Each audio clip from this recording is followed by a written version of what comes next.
And our Gemara continues on Daf Lamed, third parak Hamaniach.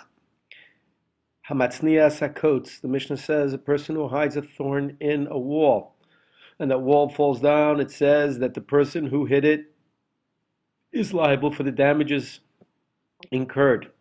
Amar Rabbi Yochanan. Rabbi Yochanan comes and qualifies this statement in the Mishnah, and he says, Lo shanu ella mafriach. Mishnah case of a person sticking a kotzetz, a thorn or a piece of glass inside a wall, el mafriach, he's only chayev if it's sticking out. Alva mitzamtzim, but if it is semi-flushed, it is almost inside, lo, he's not chayav for any damages. Rabbi Yochanan comes along and he qualifies the Mishnah by saying the Mishnah's case of a person being chayev for putting items in the wall, that's only if the item is mafriach, if it's sticking out. But if it's mitzamtzem, if it is semi-flushed inside the wall, lo. So now the Gemara continues. My taima, potter. Why is the man potter exempt even for mitzamtzem? I mean, it is still sticking out. Comes along Rabbi Acha berei de Rav Yika. Rav Acha, the son of Rav Yika. Lafi she'ein darkon shel bnei adam lehit chakech bikot lim. It is because it is not the normal behavior for people to rub against the wall. Only if people would rub against the wall, that's when they would get hurt. But one doesn't have to plan for that. One doesn't have to expect that. So mitzamtzem, the person is potter because that's not normal behavior, and you can't plan for abnormal behavior. The Gemara continues. Tana Rabbanan. We have a new Braita. The Braita says the following: Hamatzniya kotzesav uzechu chisav.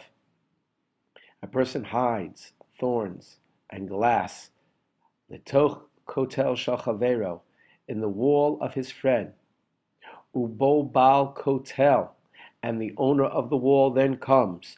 V'sotar kotlo, and he tears down v'sotar, he tears down his wall. V'nofal rishut harabim, and it falls into rishut harabim. And the hiziku, and someone gets hurt. Chayav hamatzniya, the matzniya, the one who hid the item, is liable. Amar Rabbi Yochanan. Rabbi Yochanan says, Lo shanu ela bekotel ruah. Rabbi Yochanan again comes and clarifies the Braita, and he says this is only a case of a rickety wall.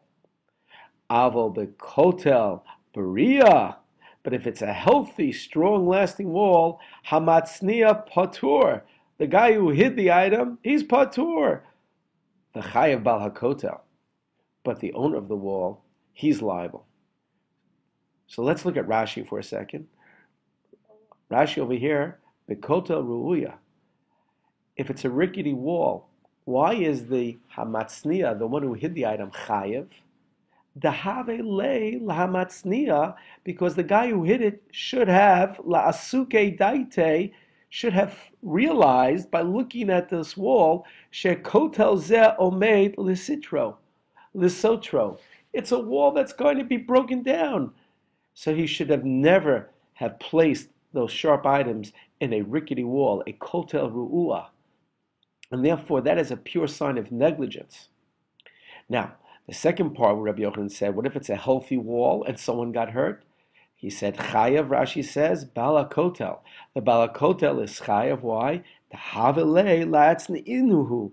He should have checked to see if there were hidden items. He knew it was a healthy wall, and he could have thought to himself, it's reasonable to think that people will hide things in a strong wall.